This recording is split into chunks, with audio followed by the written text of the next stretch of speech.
Hello, in this video I'm going to teach you how to make a fitted mitten on the 3/8 gauge 36 peg round loom from premiumknittinglooms.com or Cindy Woodcrafts, whatever you're used to calling them.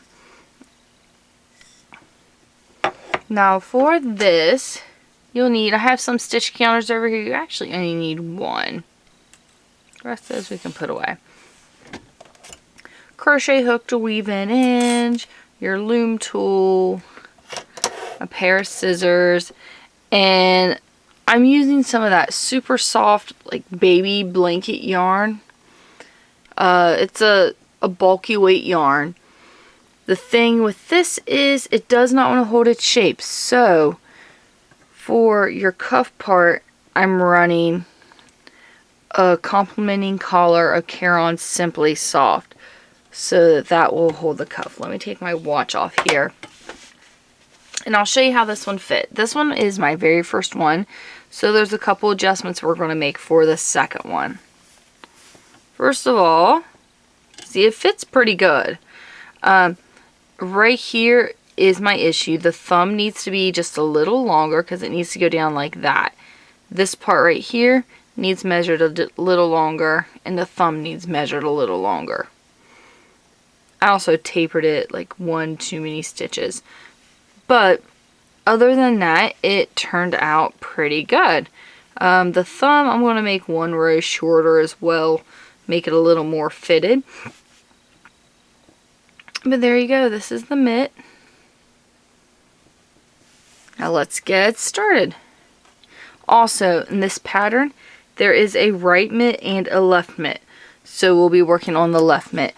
First of all, we're going to mark our peg to do the thumb. Easier to do that in the beginning than it is the end. This white peg is an easy reminder. So for this one, I went this way for the thumb and counted 7 pegs from here. So I went 1, 2, 3, 4, 5, 6, 7. Well, actually, I guess for this side, this was the first peg for the thumb going this way. So this will need to be the first peg for the thumb going this way. And we're only going to do 6 pegs, not 7. So 1, 2, 3, 4, 5, 6. Oh, 1, 2, 3, 4, 5. There we go. You're going to forget about that until you get to the thumb part, because this is work top to the bottom. First thing you're going to need, I'll just cut it. You're going to need a scrap of yarn, because we will take this out later.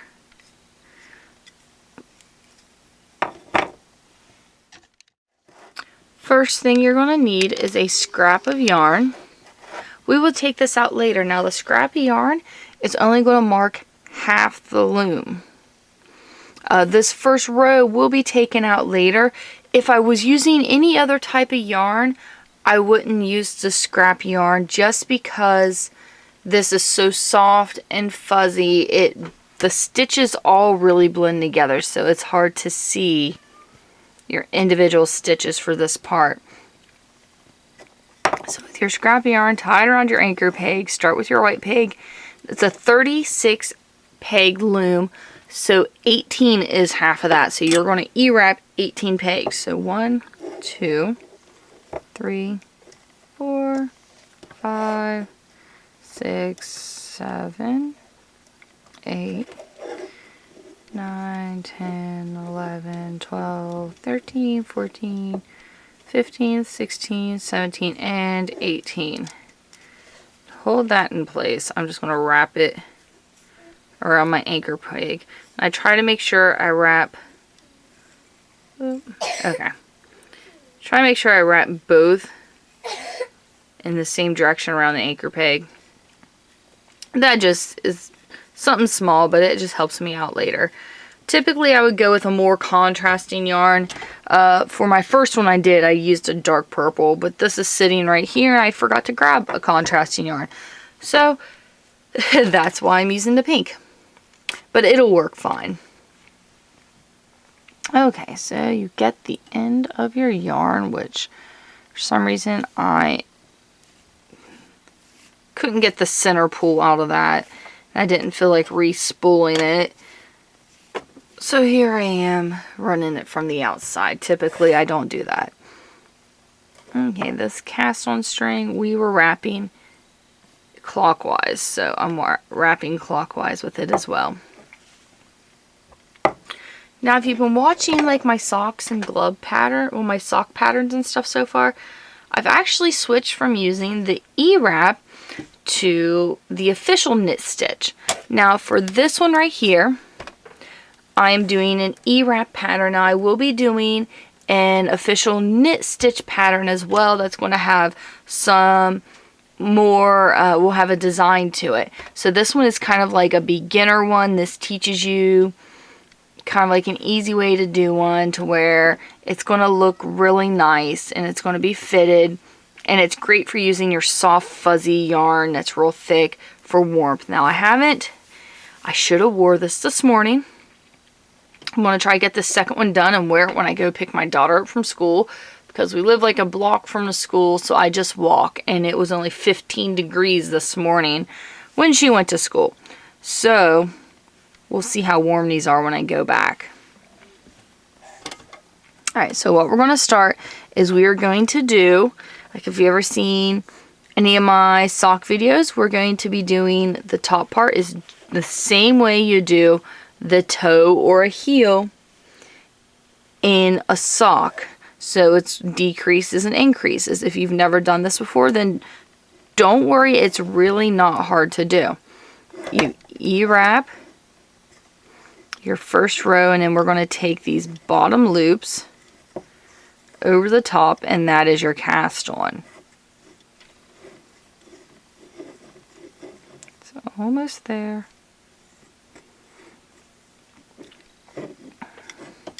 Typically I would have a stitch marker on this peg too, but for this one we join it before we keep going, so there's really no need for a stitch marker.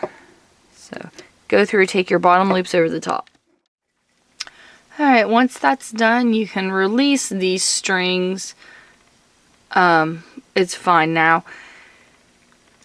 Now, your first row, you might notice, was actually a lot tighter than what you probably expected. That is just because I'm not using a tensioner on this. Now, you can use a tensioner if you want, and all that is a tube that you put over the string that you hold the tube to wrap, and it keeps your tension even. But for this project, I will actually be doing, instead of a tensioner, I'm actually, for the heel and stuff, I'll be wrapping all the way, but for the rest of the thing, I'll only be wrapping one peg at a time, and I will get into that later. But now, E-wrap back to the second before the first peg, because at this point we are doing our decreases. And if you've never done this, a lot of this sounds a lot harder than what it is. You wrap to that second before the first peg, and you're going to lift the loop off the peg, which that was the cast on loop, so it's going to like pull out, and that's fine. Put your working yarn behind that loop, and then put that yarn back on it. You're going to take that tail and tighten it.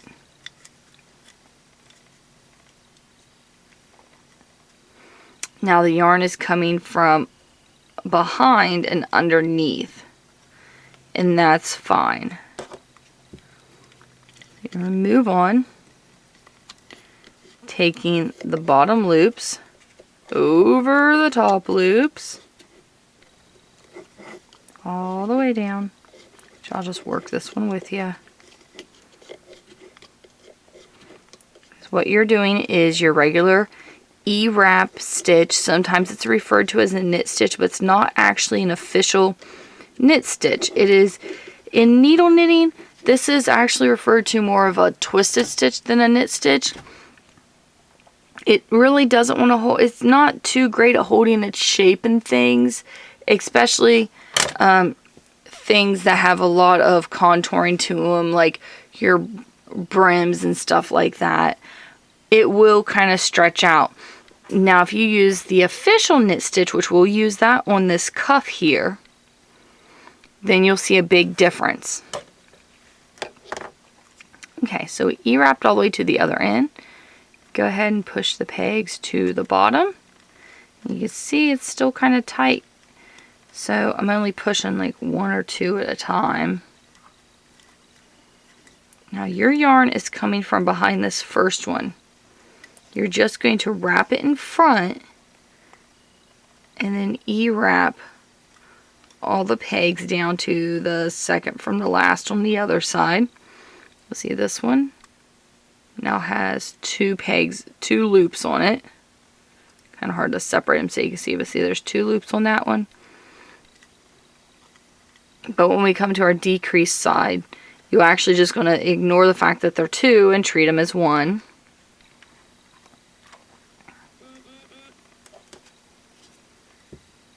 Nope, one more. The last on this side. So we'll lift it up, take it off the loop, off the peg, put this yarn behind, put it back on. Then we're going to E-wrap down to this peg, and we'll take this one off and do the same thing. That's your decrease. You decrease 1 peg each time. We're going to do 6 on each side. So go ahead and get that done. Alright, so we have done our decrease. Actually it's this side. So we've done kind of like this almost triangle shape. This is what it looks like on here. As you'll see, 6 pegs on each side have 2 stitches on them. There's 1, 2, 3, 4, 5, 6. Now on this side, we got 1, 2, 3, 4, 5. The 6th one, you went behind, but we haven't done our next row yet, so it's not locked in front. From here, we're going to increase until every peg just has 1 loop on it. Now to do the increase, all you do is E-wrap all the way down to your first peg with 2 loops on it. You're going to take both those loops over. Maybe easier to take, you might be able to take them both over at the same time, maybe easier for you to just take one over at a time.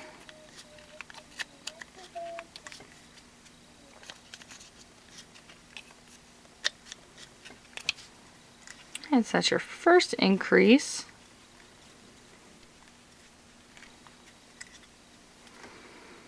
Now go back and wrap.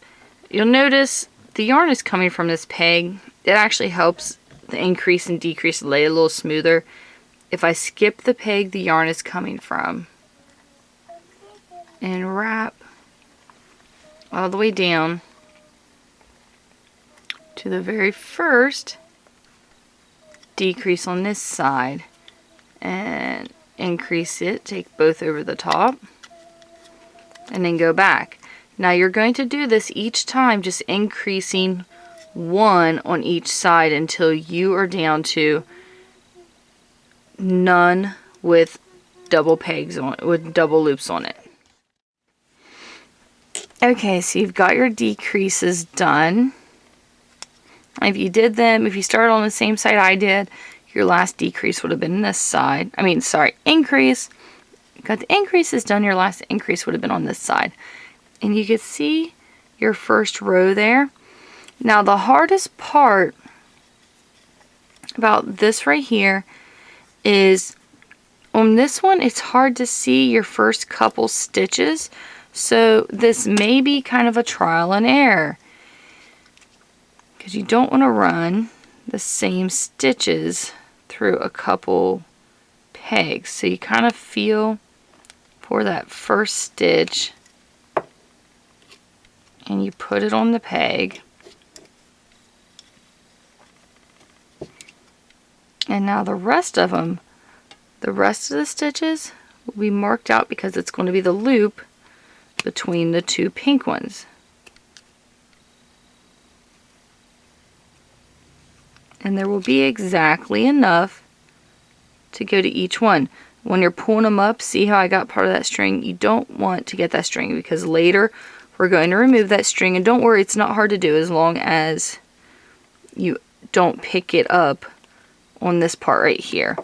Even if you do, let me see, I'll pick one of them up. Okay, there. I picked that one up so I could show you how to get rid of it if you do pick it up. Because it is easy to pick up.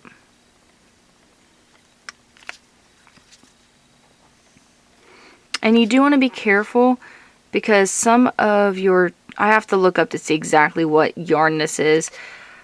This isn't quite as thick as the Bernat baby yarn that you get in those huge, the baby blanket yarn you get in those huge spools.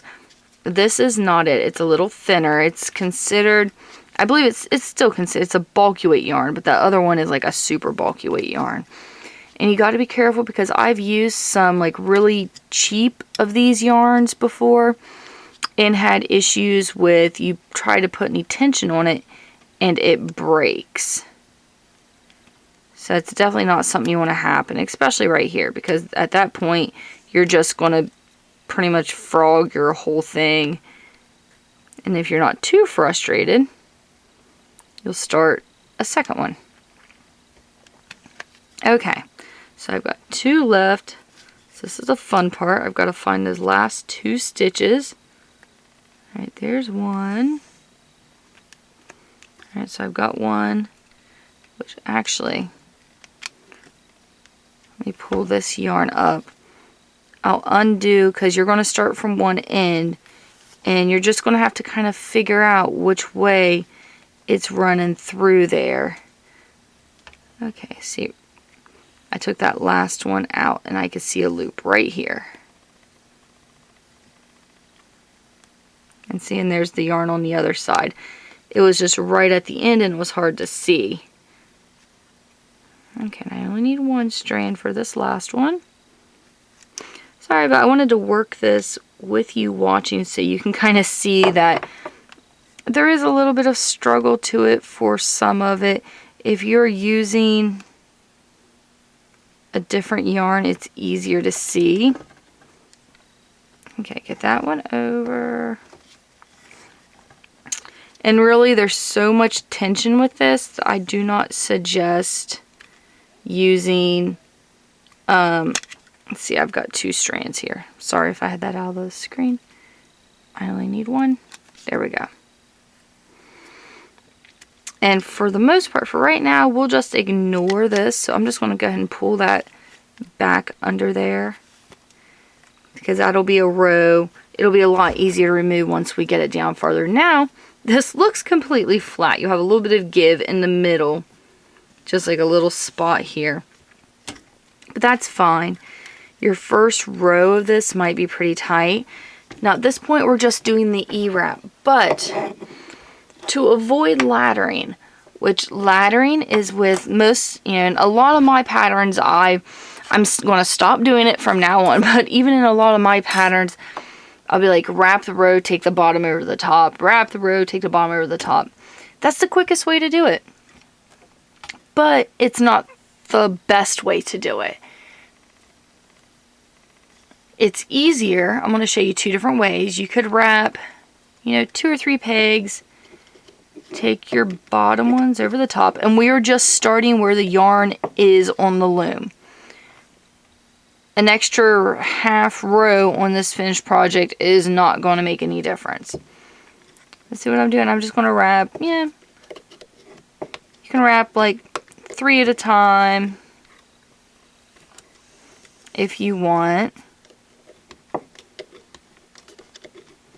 And then when you're done, you go through and push all those down.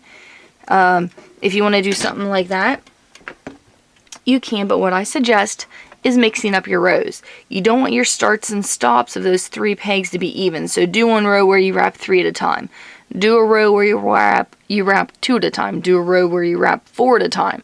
Just mix it up so that you're not going to have set marks. If you do a row where you wrap an even number and then do a row where you wrap an odd number, that'll work out really good. Playing around with this, the way for me personally prefer to do it The yarn's coming, if you stop, the yarn is coming from behind this peg, so this peg has already been wrapped. Wrap one peg, take the bottom over the top, push it down at that same time. That way, I don't have to go back and push all those loops down. And it does something else too. If you'll notice, you wrap 3, wrap 2, wrap 4, whatever you do, you get back, you're going to have to stop for a minute, push all the loops down. That gives the yarn time to kind of loosen up in that spot. If I just go, it's coming from this one, coming from this one. If I just do one peg at a time, push it down, there is no stopping to push the pegs down because I'm doing it as I go. And as you can see, it still works up pretty fast. And I'm not sure how long it took me, probably a couple hours to make this one glove yesterday. But I'm so frustrated with the thumb. Like, I even swatched the thumb first and I missed it by one. Just one. And I've lost my stitch marker right there. So I will work all the way around. I'm going to do this E-wrap one, take it over the top, back till I get to this one so I can show you how to put a new stitch marker on. Alright, I'm back to this peg. Now, if I was doing a pattern where I was doing the official knit stitch, this would be a lot easier really to do. And I dropped my stitch marker. Let me pick up another one. And what I had done was when I was doing my heel, I placed my stitch markers on to mark out for the thumb. And this one I didn't wrap until I picked the heel up. I should have put the stitch marker back on there because it had fallen off while I was doing, I keep saying heel, but while I was doing the finger, the top part of the glove. So I need to put that back on there. So I'm going to take the loop off the peg, place the marker on it. Some of these markers, like this, you might be able to squeeze them apart enough to just slip them, you know, push the stitch up and just slip them on. Some people can do that, some people not, and a lot of that's not. It's the stitch marker you get. These ones are super, super cheap ones, and so I didn't want to break them because I've broke some of them before.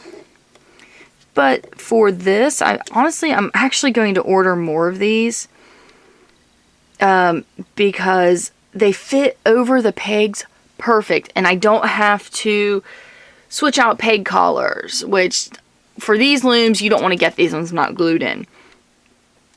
It's too much struggle if you do. But for my bigger Cindywood looms, I have them with they're not glued in for the most part because I do patterns and I like being able to change out my collars for different patterns and stuff like that. Again, yarn's coming from this one. I get gabbing and forget where I'm at. So these ones, they fit absolutely perfect, and I had got them in just a little kit. It was like a little plastic container. I don't know, maybe it had 15 of them in it or something, but I'm actually going to order a bunch more because the other stitch markers I have are the I think they're adorable. They're safe, like little safety pins, and they work good if you have to take stitches off and mark them, or like for needle knitting, they work really good. But these, for marking your loom pegs, are so perfect.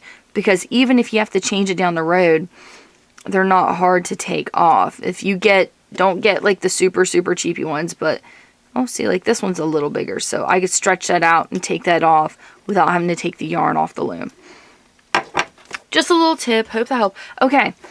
At this point, just work this down until it starts creating kind of like a glove. You can work it down to about, actually almost to the thumb. And I'll show you how far I had worked it down on this one, so you'll know that you need to work it down even farther. But just keep going in the round in your E-wrap method. You do whatever E-wrap method you would like to do. I have found it, this glove was my first time ever doing just wrap one peg, take the bottom over the top, because I was like, oh, That's still going to take so long, but it really doesn't. I don't know if it's because the socks I've been doing the official knit stitch for those, just to create that tighter stitch that holds its shape. Maybe it's just because I've been used to doing those, so this doesn't seem to be taking long. It seems to work up really fast for me. I don't know. But this is the way I'm going to E-wrap when I'm E-wrapping in the round from now on, because I don't like that. I always called it a pull or a seam. You know, you'd get it like along an edge or just wherever you start and stop, and it would be a spot that would stretch out, and it was noticeable. In this, you cannot tell because there is no start, there is no stop. And right here, you can see that's the spot where I took my yarn out. You can tell a little bit because like the stitches on a regular yarn you'd probably see better, but the stitches look reversed. If I would have taken time and Kitchenered it, which there's no way I'm Kitchenering with yarn like this. For those who don't know what Kitchenering is, which is something that's fairly new technique to me too. It's typically used in needle knitting, and it's used in socks a lot, in gloves, stuff like this. It's when you want to create a seamless join between two pieces. But this stretches out enough to where I can just pull them up there, and it creates almost a seamless join. There's no bubble, there's no texture feel difference. You can see the rows aren't joined exactly. They're kind of like opposite. If I would have done this with a Kitchener stitch, then they would have been exact all the way down.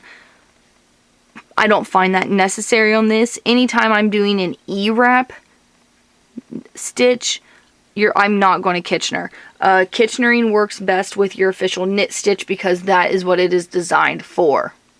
Okay, enough gabbing. Get this down to where you can put your hand in it and you're down to like here or so. You want the loom basically touching your thumb, like the pegs, and then I will show you what to do from there. Okay, it's not as long as it needs to be yet, but this is where that cast on string was. So I'm going to show you how to take it out. Now it's a little bit of practice because you got to figure out where the stitches are coming from and which stitches to pull. So you don't want to pull too hard on a stitch until you're sure it's the right one. Okay, see that one? Once you get it started, it's a lot easier because you'll get the feel for it, for which ones will pull.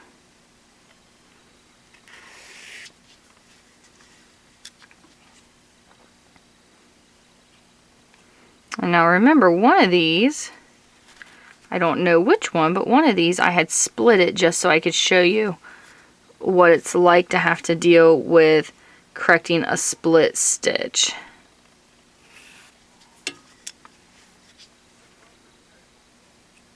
Which it's not hard. And one thing you can do every once in a while, just cut the yarn. That's less to run through. Let me see here if I got this loose enough to where I can just do them like this. Okay. Once it gets loose enough, you can do it just like that. But your first few are always the hardest ones to do. See, that one was kind of caught. Excuse me. Okay. Is this the split one?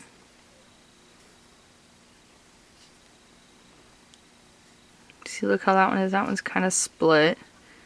So I'm going to pull that string out from under, and you can see how that one's split. All I'm going to do is just cut it. Sorry. I'm trying to keep this in the shot. All I'm going to do is cut it, and then it should, don't pull on it real hard, just kind of pull on it light, and then it'll come out. But you don't have to do that any more than what you'd absolutely have to do. Now we're right at the very end. And there it is. Now this string, you'll just take crochet hook. I can move it over one. You don't want to run it through the exact same, sorry. Okay, you don't want to run it through like the exact same hole. So I'm running it through just one over. So just hook that with my crochet hook. Oh, I got another strand with it. Try that again.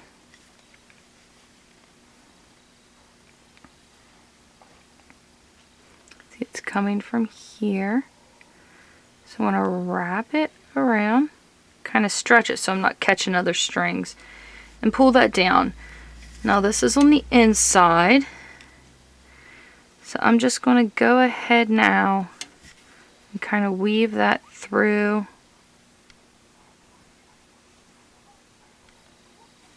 A few stitches just to get it out of the way, and then I can go ahead and cut that, and then that string will be done. Right now you're going to see kind of like little holes from where that string was that you pulled out, but those will work their way out, because all you have to do is just kind of stretch it and fluff it up a bit, and then those will be to where you can't see them at all. Now, doing stuff like this, never cut the string right down. Cut it up a bit, and then as this stretches and stuff, it'll kind of work its way down in there. At a later point, if it's still sticking up pretty far, you can cut it down a bit more, but I never suggest cutting it all the way down. Now, this is almost to the point where this one was when I started the thumb. But as you can see, I need about that much more. So you want to run this until, hold my fingers up, you want to run this until it is sitting on your thumb and your fingers are stretched out comfortably. See, my fingers are curled up right now. But you want that to where that's kind of sitting on your thumb. Stretch your thumb out as far as you can. And then you want your hands to be stretched straight to where it's comfortable. Then we will start on our thumb. But you can see I still have a good ways to go. So I'm going to get that down to where we start the thumb, and then I'll show you how to do it. Alright, so this one, I'll put the, see if I put it on this hand, you can see it doesn't fit right. Put on this hand, other than adjusting the size here and here, it fits great. Like the thumb location is good.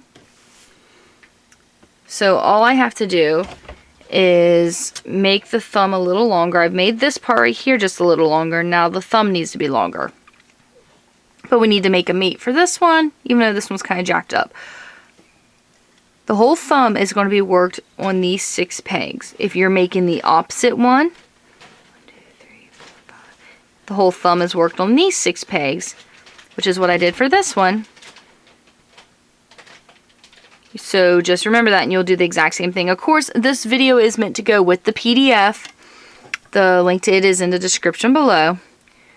But what you're going to do is, oh, yarn's already coming from that one. So we're going to wrap these 6 pegs. And you do want to mark those, because my first try at the thumb, I had to undo it because I accidentally went over one too many, and it just screwed the whole thing up. Alright, that peg's up. So what you're going to do is E-wrap each peg, each of these 6 pegs, back and forth. On this one I did 6 rows. On this one we're going to do 10. So E-wrap. We E-wrap the one, so now we'll go back. You'll E-wrap all 6 pegs each time for 10 rows. 10 videos are done. Now we need to create the top part of the thumb. To do this, we are actually going to go back to do what we were doing at the very beginning up here with our decreases and increases. You'll decrease 1 on each side until you just have 2 in the middle. Then you'll increase 1 on each side until there's none. But I will go ahead and walk you through that. Go ahead and wrap that first one. So you will wrap to the last of the 6, take that off, put the yarn behind it, put that back on, and take your bottom loops over the top. Of course, the yarn goes in front just like before.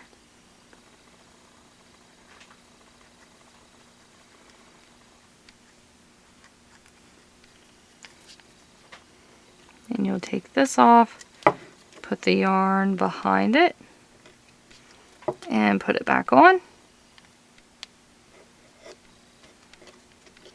Take the bottom loops over the top. You go back and do it to that peg, and then do it to that peg. And then I'll show you how we have this one decreased and this one. The yarn's behind it, so it'll go in front for the next, and this one are decreased. Increase is done the same way. This is our first decrease on this side. So we will wrap it. Take bottoms over the top, then we'll wrap to this one, then we'll wrap to that one, and wrap to that one. Once your decreases are done, you'll do another 10 rows of just your E-wrap on these 6 pegs. Done, this is what you got. So that is your thumb shape.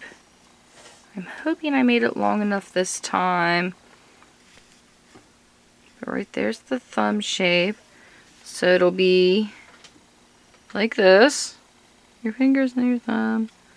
Of course, I won't really know exactly if I made it right until I do down a bit.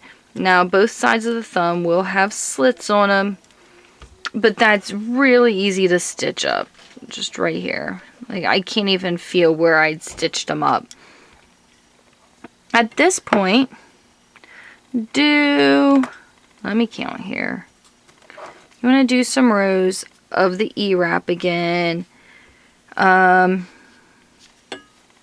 Flip this inside out and we could see the rows better.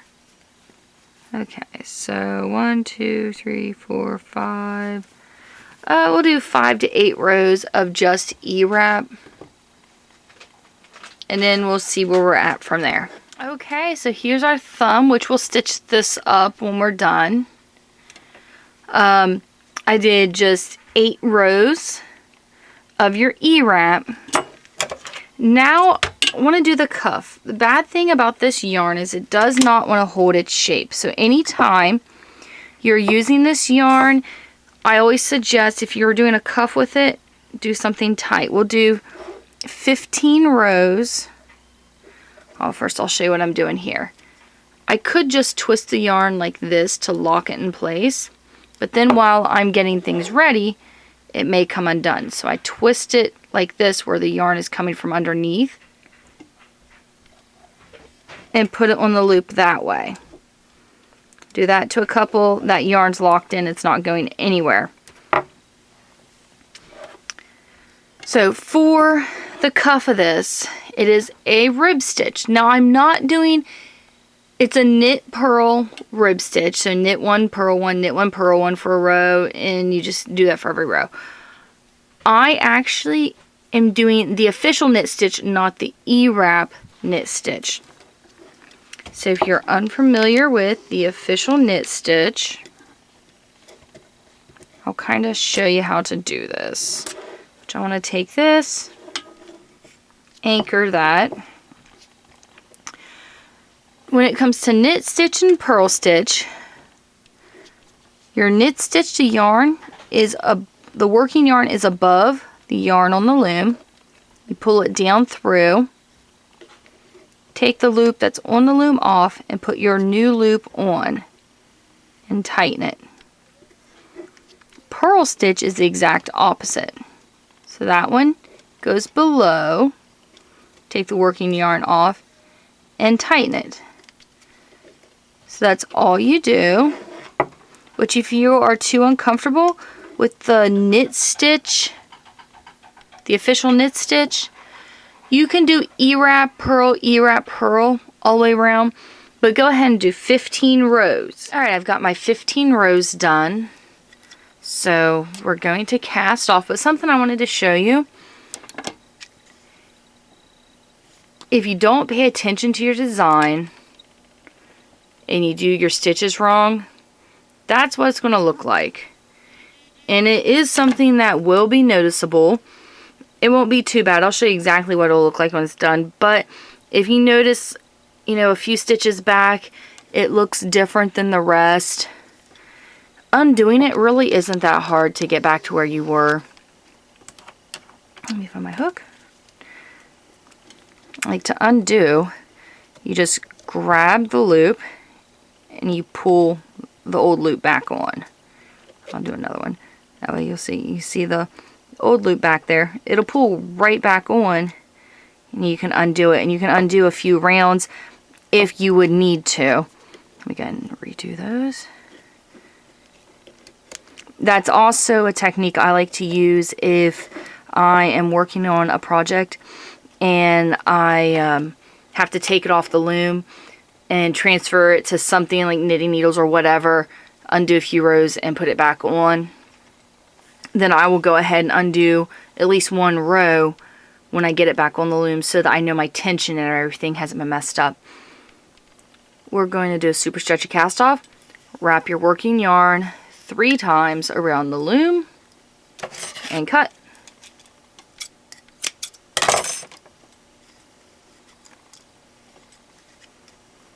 Super stretchy cast off is done. I do have other videos to show this a little better if you need. I don't want all the pegs all the way up at the top. It makes it a little easier if they're down a little bit. Working yarn, the peg the working yarn is coming from, you skip one peg in the front. Pull the working yarn up through the next. Go back one peg and pull it down. You're going to skip one peg, pull it up, go back one peg and pull the working yarn down. And that's it. You do that all the way around the loom. I'll show you how to do like the last peg. Alright, we're almost to the end. We went up through the one. We need to go back and down. I'm going to go ahead and redo the white peg too so that connects that circle. Because this is kind of where we started. And then you can just take and pop everything off the loom. From here, the only thing we have left is weave in the ends and sew up the thumb holes.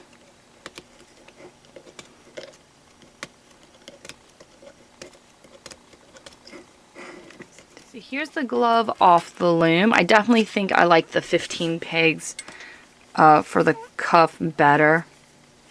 Let's see how it fits. I still have to sew up the thumb sides. Actually, I could have used a couple more rows on the thumb. So where I said 10 rows, about 13 rows would probably be perfect for the thumb length. The rest of it I got pretty good.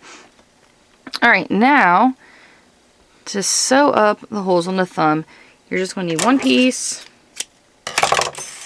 If you're using a thinner yarn, a tapestry needle will be so easy to do. Pretty sure I can't get this yarn in a tapestry needle. Let me try it though. When you're trying to get something in a tapestry needle, go like that and pinch it. Ah, I think I might be able to. Alright, that saves a lot of work.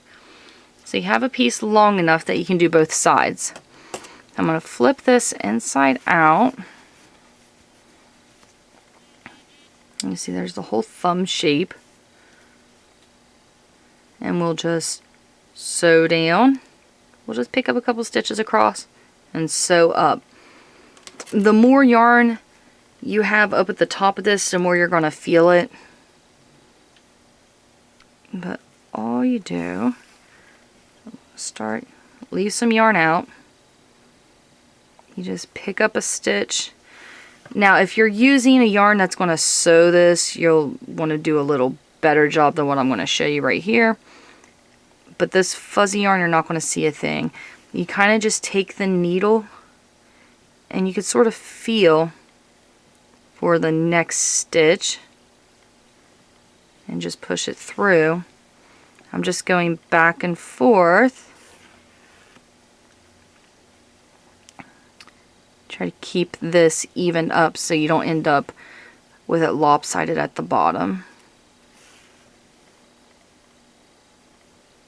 And sew up this side. You can use a crochet hook as well to help pull these through if you need to.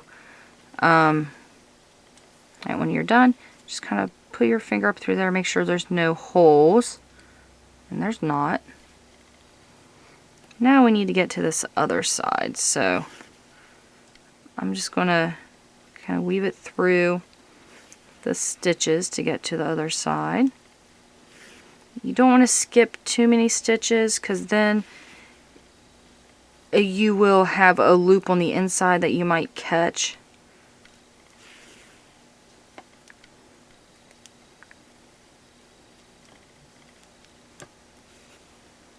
Okay, now we're over here, and we'll sew this up as well.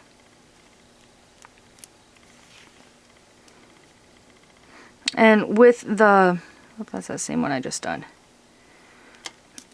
With the yarn, I just take my crochet hook, just run it through a few stitches, and just cut, because the way the yarn is added, I always run my old yarn a few stitches with my new yarn so that it locks it into place. So when you go back through and you're finishing up, you're really just weaving it in to get the ends hid. It's not really locking it in too much because it's already locked in. Alright, I'm almost at the top.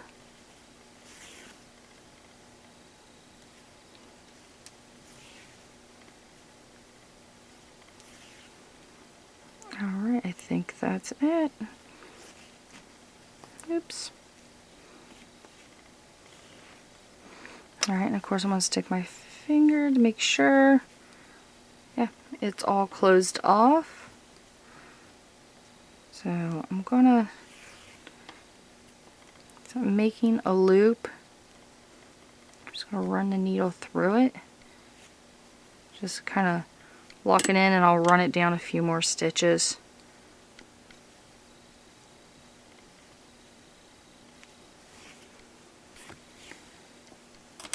And then cut it. Now this side, I guess I could have done that when I first started it, but I didn't. This side I'll take my crochet hook and weave that through a few places. Alright, we'll do one more. And I always try to go in different directions with the yarn.